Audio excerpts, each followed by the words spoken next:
Hey there, what's up? In this video, I'll give you a quick and detailed review of Typefully in 2025. This is really useful if you want to see whether Typefully is worth using for scheduling, drafting, and managing your tweets efficiently.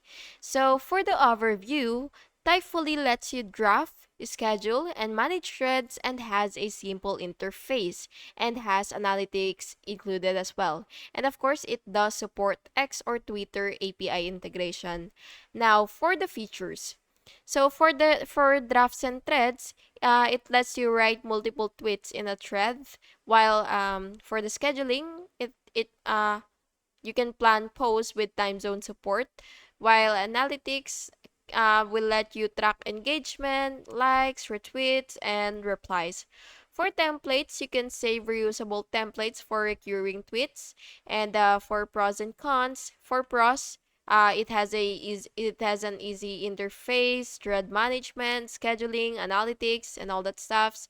For the cons, paid plans required for advanced features, of course, and has limited integrations outside Twitter or X. Now, if you manage multiple tweets or threads, Typefully is definitely worth it. But for casual users, the free version is sufficient.